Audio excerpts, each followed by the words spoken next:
Parce que nous sommes venus à la maison de l'Éternel. Les autres sont morts. Les autres sont dans des hôpitaux. Mais nous sommes en vie.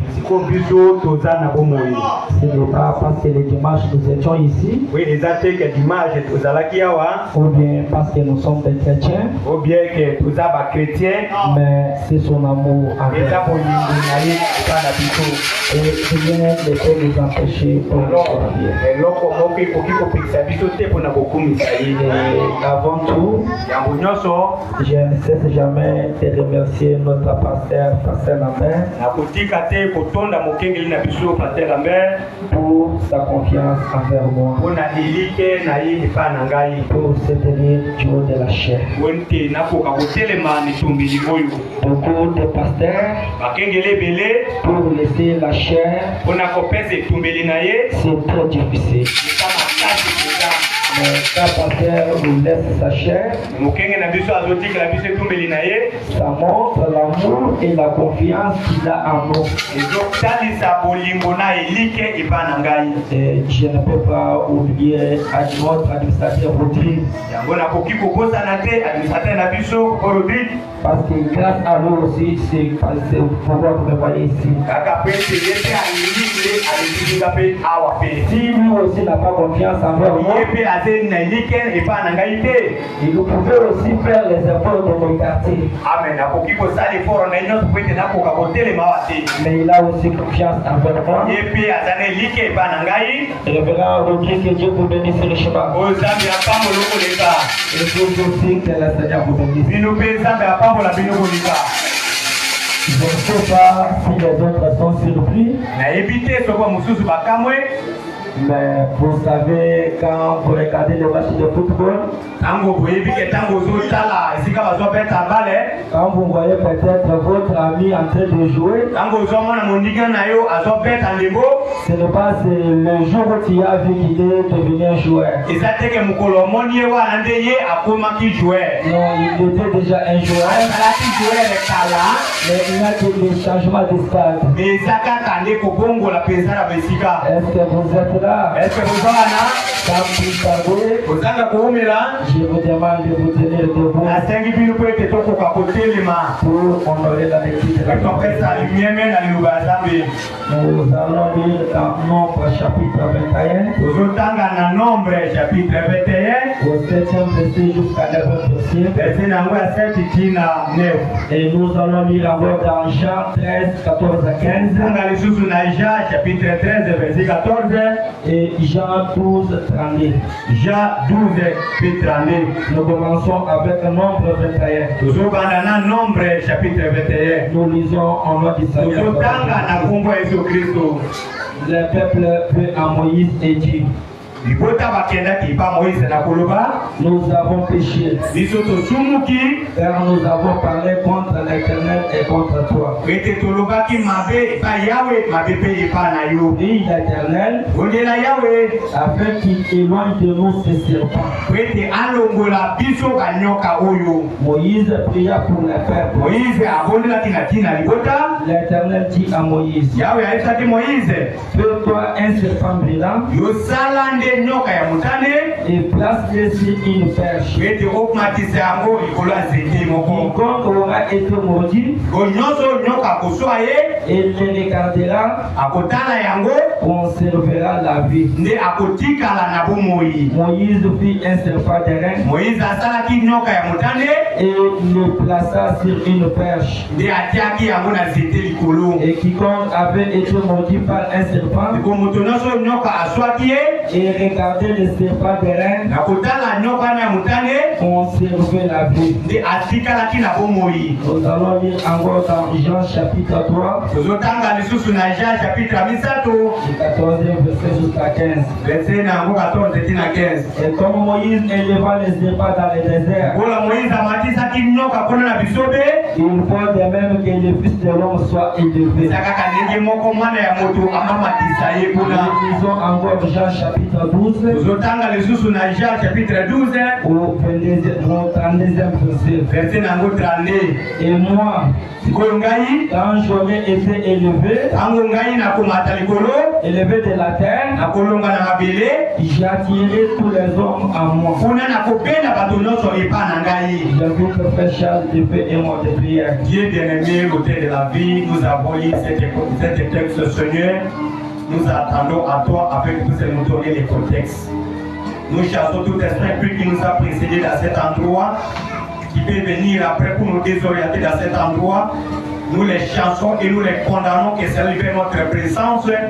Nous t'appelons afin que tu puisses commencer avec nous comme alpha et à terminer nous comme oméga. Tout pour ta seule gloire, nous avons demandé si Amen. Encore une fois, que le Seigneur vous bénisse. Nous venons de lire dans Nombre chapitre 21. Quand nous allons regarder ici, ce sont les peuples de Dieu qui avaient parlé mal de Moïse. Et Dieu avait ressuscité des serpents. Et les serpents avaient commencé à maudire. Et les gens ont vu qu'ils ont commis péché. Ils nous ont venus maintenant auprès de Moïse. Ils ont dit à Moïse, nous avons péché. Priez à Dieu. Et quand Moïse a prié à Dieu, Dieu a dit à Moïse, faites un serpent d'airain et place-les sur une perche.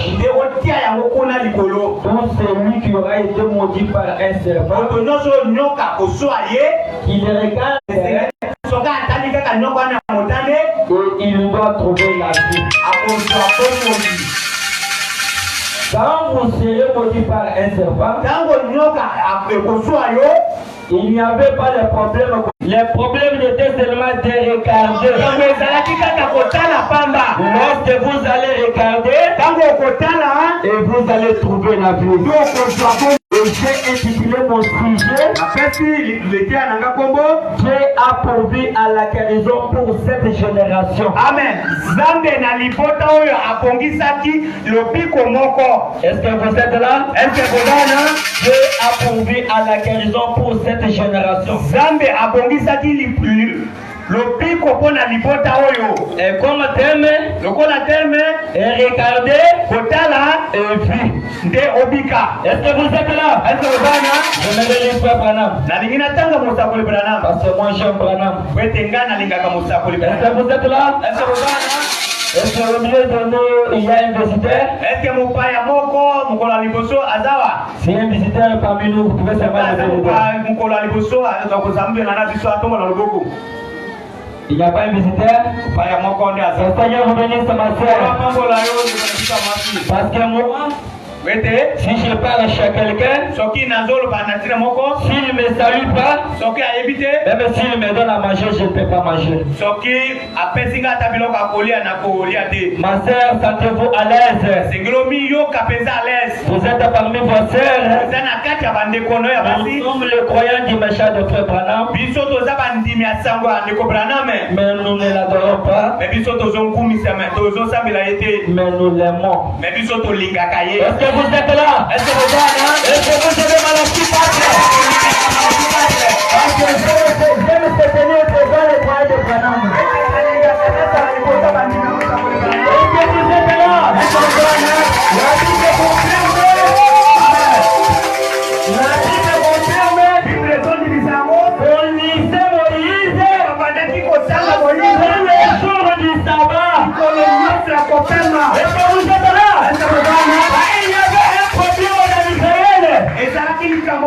Si quelqu'un pouvait entrer dans le mariage, qu'est-ce qu'on pouvait faire? On pouvait regarder.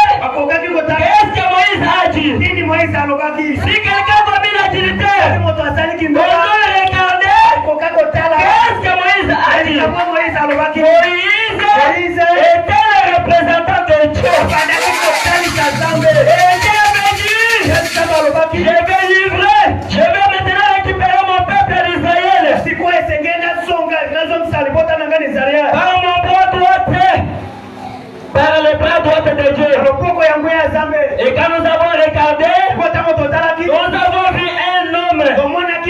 On a appelé Moïse.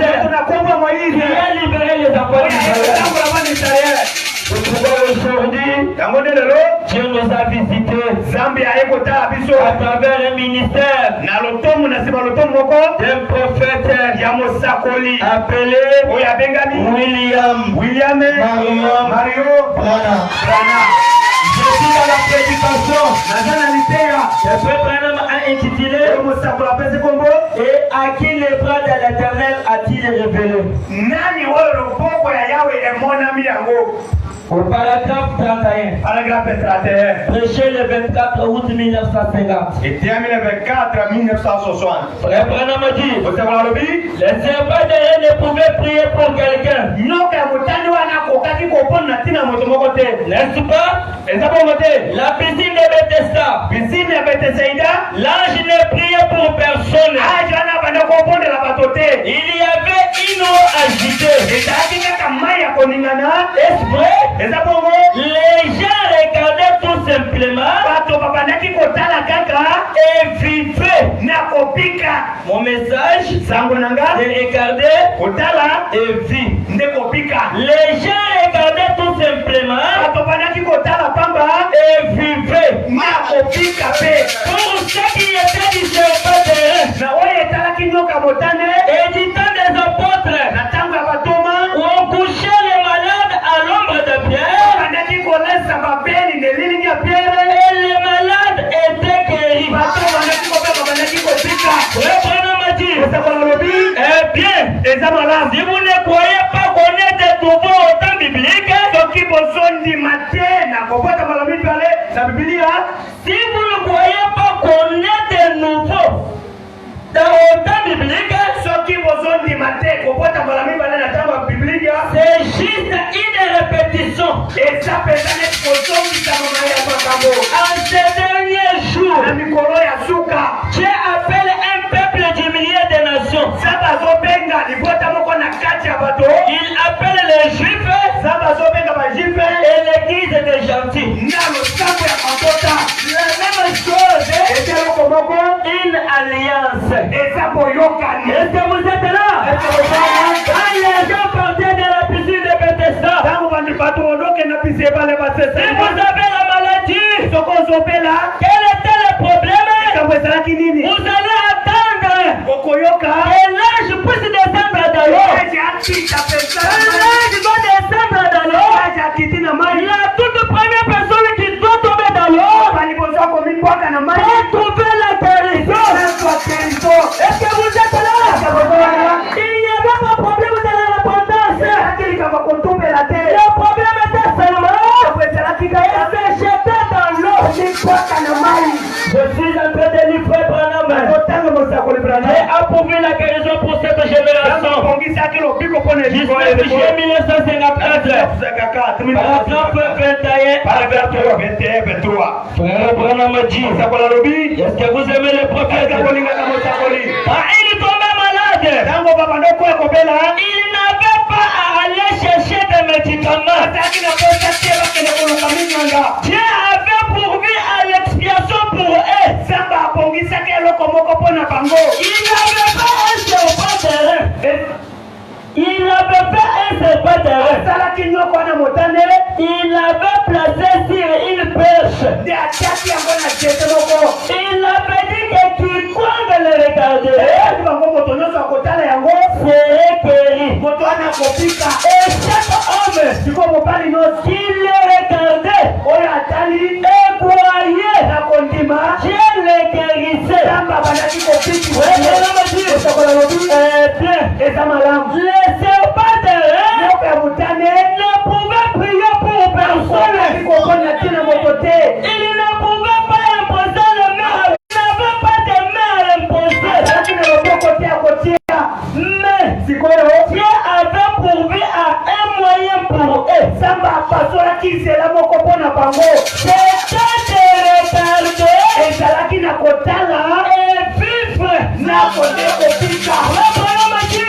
regarder et vivre.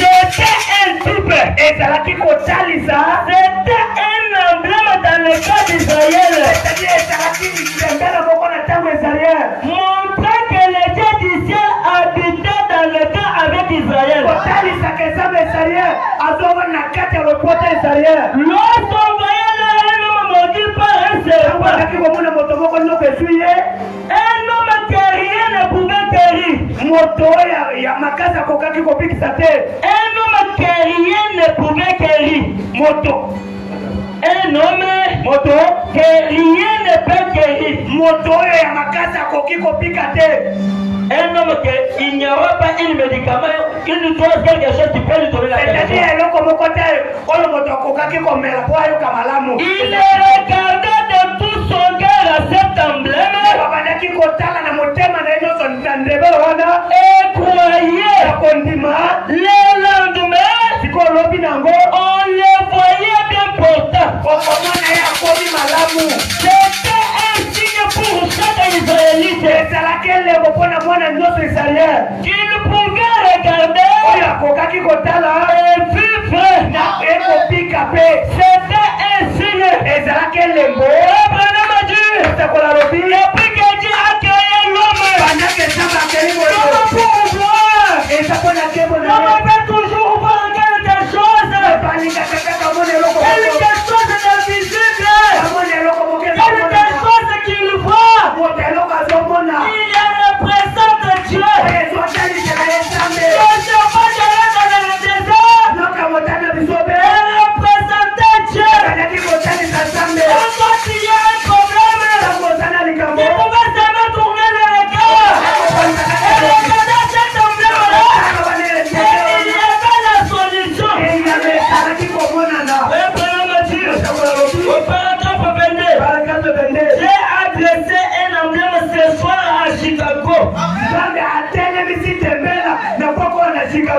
Et à travers le monde, le Seigneur Jésus a été élevé comme un emblème pour chaque alcoolique ici présent. Jésus-Christ a été élevé comme un emblème pour toute la prostitution, pour toutes les voleurs, pour toutes les menteurs, pour toutes les pécheurs. Il y a un emblème qui est élevé pour nous sauver. Personne ne se trompe. Viens au milieu de nous. Est-ce que vous êtes là? J'aime lire au fait par là. Et Branham m'a dit, voici un emblème dressé pour vous. Que Jésus-Christ peut vous délivrer de la moisson. Pour chaque maladie ici présente. Si je vous demandais ce soir, combien ont été guéris? Des aveugles, des estropiés, des douzaines de mains s'éleveraient. L'emblème qui montre que Dieu habite parmi son peuple aujourd'hui. Il est Jéhovah Jireh. Le Seigneur se pouvoir d'un sacrifice.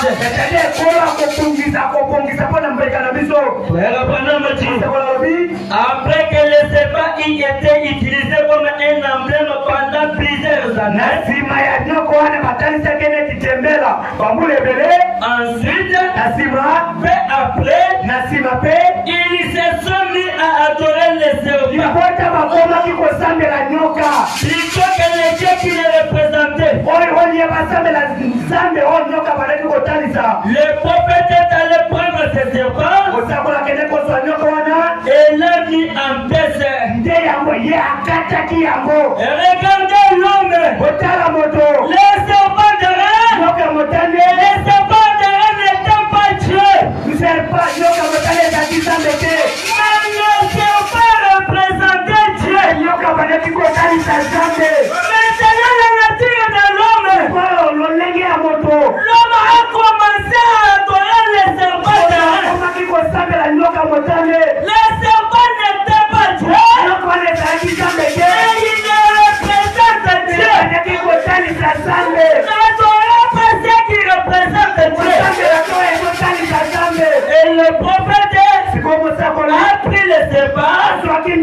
l'a mis en pièces. akataki kata yango. Frère Branham a dit, Mosako lobi. oui, Sikoyo. il n'y avait plus d'emblème. Ezalaki sur na tembela te. Il ne restait rien que le peuple pouvait voir. Tikala kata loko moko te. Olipote kokaki kotala. Ou plutôt regarder. Ote koki kotala yango. Pour croire que Dieu guérissait toujours. Kwete bandi makezambe. Azopikisa kaka. Et peu après, Sikoyo na sima muke. un vent descendait du ciel sur la piscine de Bethesda. Sikoyo ajwane bandaki okita wana ne bala piscine Bethesda. Et Dieu pourvoyait une vague de guérison pour le peuple. Sanda bandaki kobongisa lobiko ya bato. Est-ce que vous êtes là? Est-ce que vous êtes là? Quand les gens adoraient les serpents, Ako bato bakomi kosambela nyoka. comment Dieu sait bien que Lokola samba yebi mana. l'homme, Moto. pour adorer, Wana il kosambela. veut seulement quelque chose qui le voit. Azolinga kaka eloko moko azomona. Le deuxième problème, Eza batelemisaki tembela mosusu. c'était le piscine de Bethesda. Ezalaki piscine de Bethesda. Après la piscine de Bethesda, Ma piscine de Bethesda. Jésus-Christ lui-même est venu. Yesu Kristo ye moko ayaki. Et j'ai lu au frère Branham. Alingi natanga mosako libelana. Je lis toujours pour le prophète. Azotanga kaka mosako. J'aime lire beaucoup aujourd'hui. Alingi natanga lelo ebele. Et parler peu. Po natanga naloba moke. Parce que je ne peux pas faire beaucoup de minutes. Tete nakoki kosala minute ebele te. À peu près 1 heure, je vais terminer. Ata ba une heure parfois nde na. Je vais lire dans la prédication. Oyo natanga na Et liteya. frère Branham a intitulé Mosako apesi kombo. Une bannière. Eza barrière. Une bannière, drapeau. Drapeau dembele. Un drapeau. Bendeli.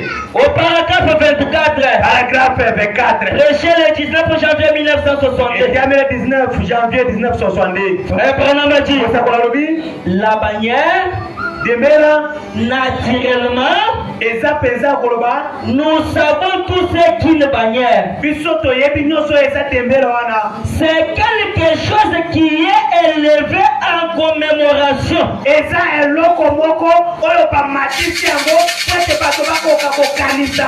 Quelque chose que les gens doivent regarder. C'est-à-dire eloko moko oyo bato esengeli batalaka yango. C'est quelque chose qui est placé devant vous. C'est-à-dire eloko oyo etiami liboso na yo. Et Dieu a promis dans Ésaïe chapitre 5 verset 26 Kosera alakaki na Esaïe chapitre 5 verset 28 que les bannières seraient élevées. edembela wana ekomatisama likolo. Nous allons lire dans Ésaïe pour savoir ce que Dieu a dit. sikoyo esenge totanga na Esaïe po toyeba oyo eza malobaki. Ésaïe chapitre 5 verset 26. Esaïe chapitre 5 verset 8. Je suis en train d'arriver quelque part. nazokende nakoma esika moko. J'ai besoin de votre attention. nalingi po ete bolanda na bokebi nyonso. Dans Ésaïe chapitre 5 verset 26, Esaïe chapitre 5 verset 26 il élevait une bannière bandaki kotelemisa dembele moko pour les peuples lointains. mpo na libota oyo ya mosika.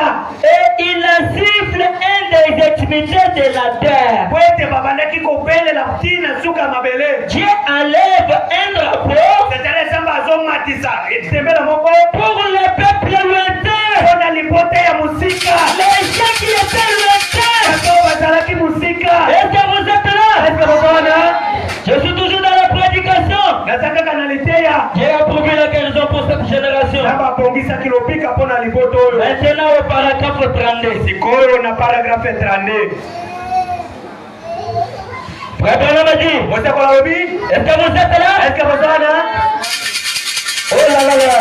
J'invite le révérend Barthélemy de venir de lire. nazobenga papa batelemi asunga biso na Vous m'aidez de lire cette écriture. kosunganga na kotangela biso makomi oyo.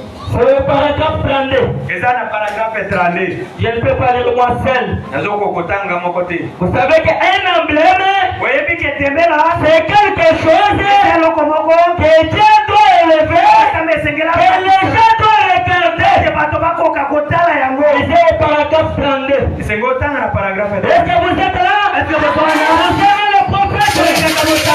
On est en train de lui faire Branham. C'est venu la bouche autorisée.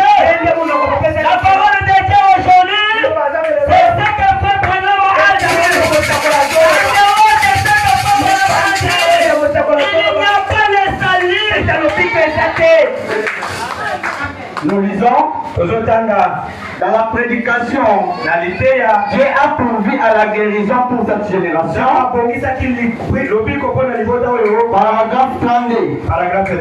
Maintenant, j'espère qu'au nom de Jésus-Christ, le Fils de Dieu, il viendra et me permettra ce soir à moi, son surveillant inutile. Il utilisera mon corps. Et voici pour élever et utiliser ma voix comme la sienne, comme un emblème pour vous. Alléluia. Amen. Qu'est-ce qu'il ne va pas avec cette église? Nous sommes en train de lui faire prendre j'espère qu'au nom de Jésus-Christ, le Fils de Dieu, il viendra et me permettra ce soir. Moi, je dis ce matin, à moi son serviteur inutile, il utilisera mon corps de voici pour enlever et utiliser ma voix comme la sienne, comme un emblème pour vous.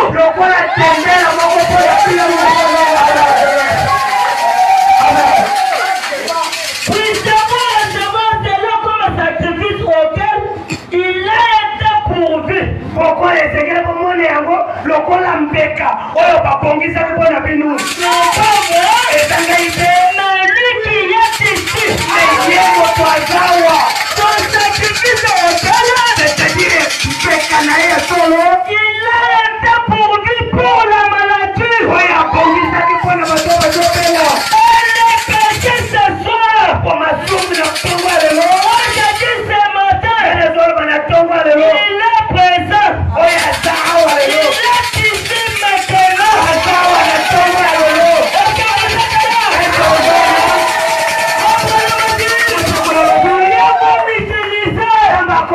Il va prendre ma voix. mungongo Il na va prendre mon voix que voici. Il est vraiment pour vous. Lorsque vous avez l'enfant, vous savez quoi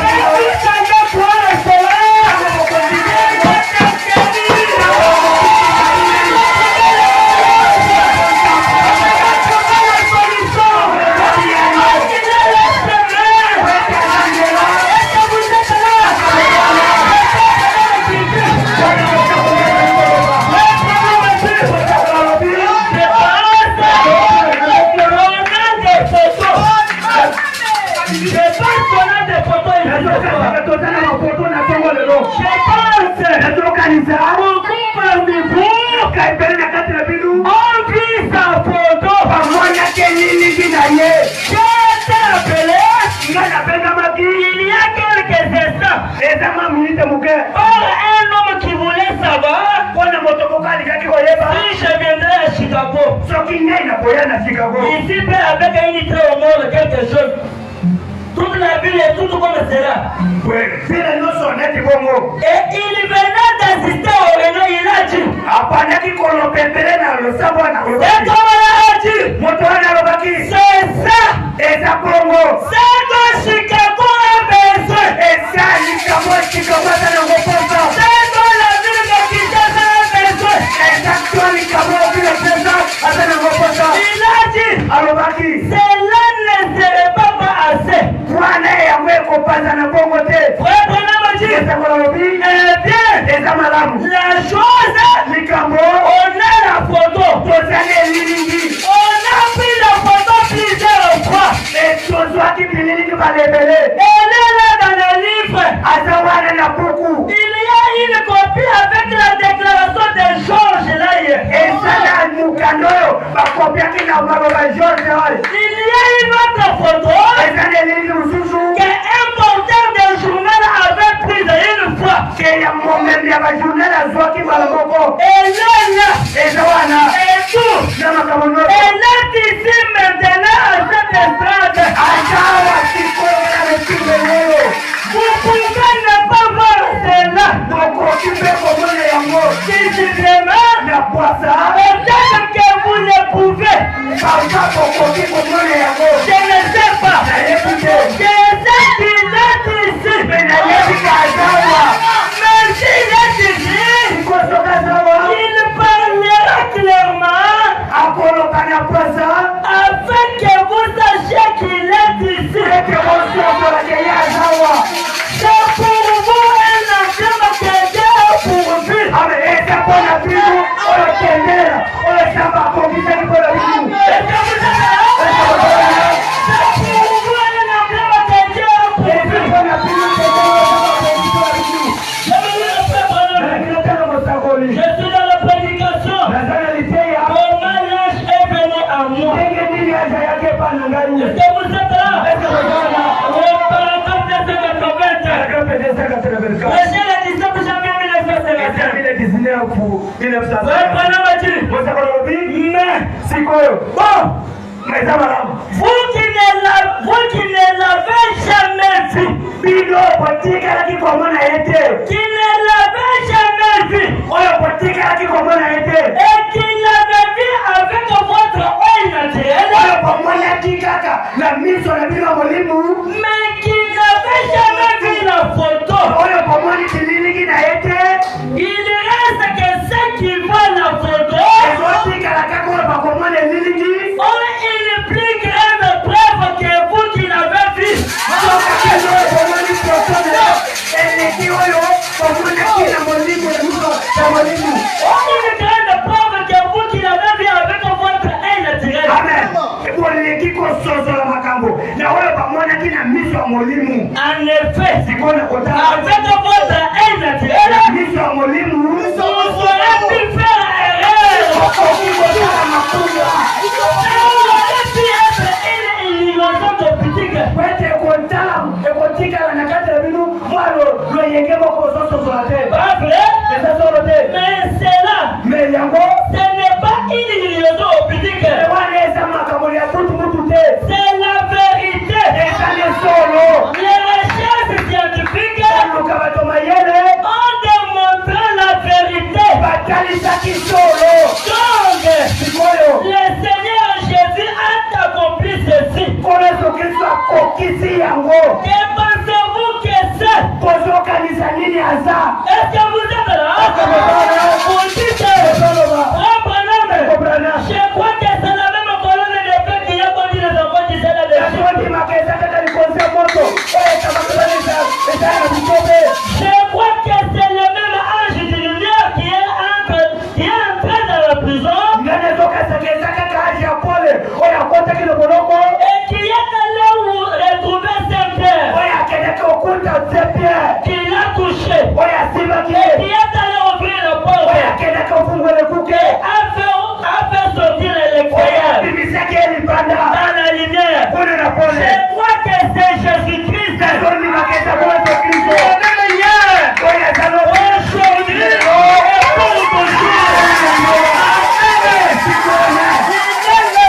Jésus, aza kaka yesu moko aujourd'hui, lelo il était hier, oyo azalaki il lobi sera pour toujours. ozala Le lisaka même Jésus. kaka yesu moko Est-ce que vous êtes là? ese kozala Je suis dans la prédication. naza na liteya Nous ne voudrons pas réfléchir. tolingi tomona yesu Prêchez le 12 juin 1958. etiami le 1968 Paragraphe 56. paragraphe 56 Ouais, Branham dit, osakola lobi quand Pierre était en prison, ntango pierre azalaki na boloko qui était dans cette lumière qui marchait devant lui nani azalaki na kati ya pola bando ntango liboso na et ye avait ouvert la porte? oyo nani afungolaki ekuke Assurément, na solo c'était cela. ezalaki yango Il était redevenu la colonne de feu. ye nde akomaki likonzi ya moto Là, c'était en ce jour-là. wana ezalaki mikolo Il wana est le même ici aujourd'hui. aza siko ndenge moko lelo mpe Voici sa photo. otala elingi na ye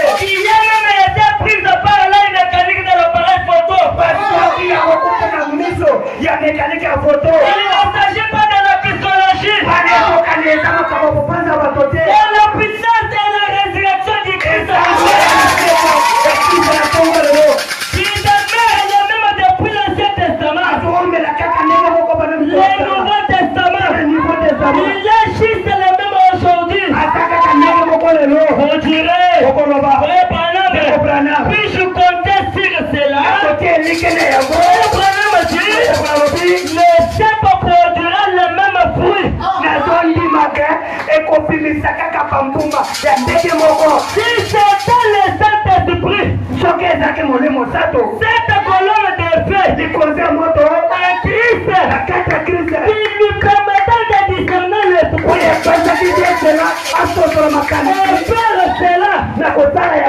s'il est en nous ce soir, comme nous le disons, il accomplira la même chose. Est-ce que vous êtes là? Si Christ est là, il doit accomplir la même chose. Il l'avait fait. Est-ce que vous êtes là? C'est pourquoi lorsque vous allez regarder, qu'est-ce que vous voyez? Quand tu regardes, qu'est-ce que tu vois? C'est là de pas de la direction que tu viens regarder.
Et là, c'est dans son cœur.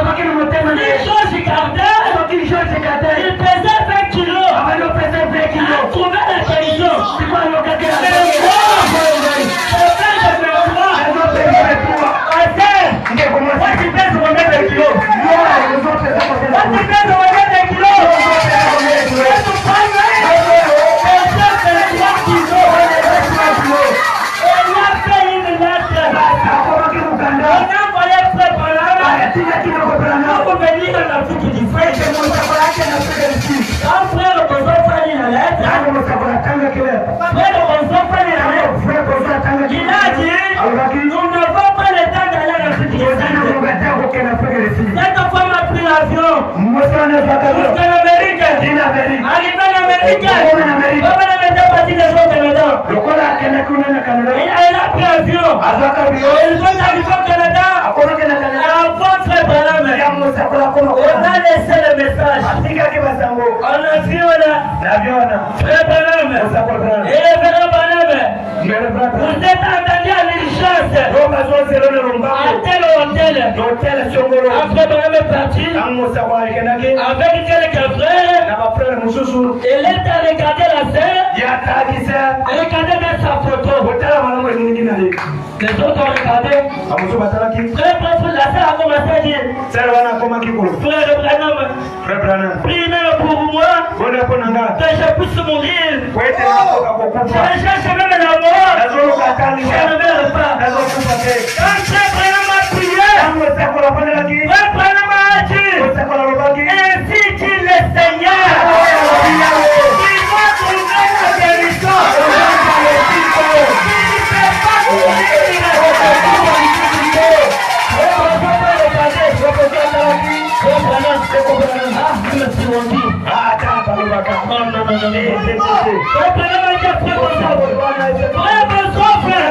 Je te dis maintenant, c'est le Seigneur.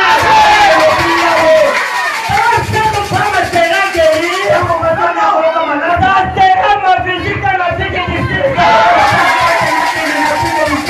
Voici sa photo après la première. C'est la raison pour laquelle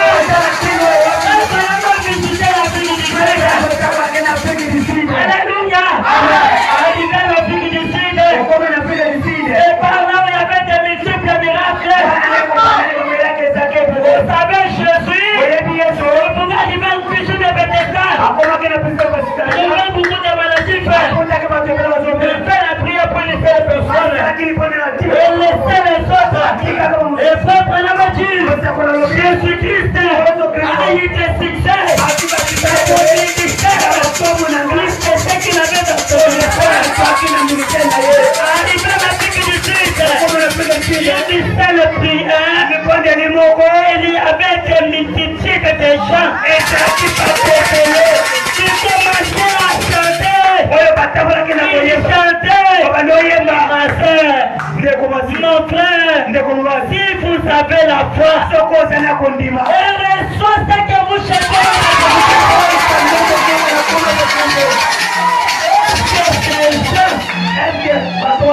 Ils ont trouvé cette grâce. Parce qu'ils ont vu Frère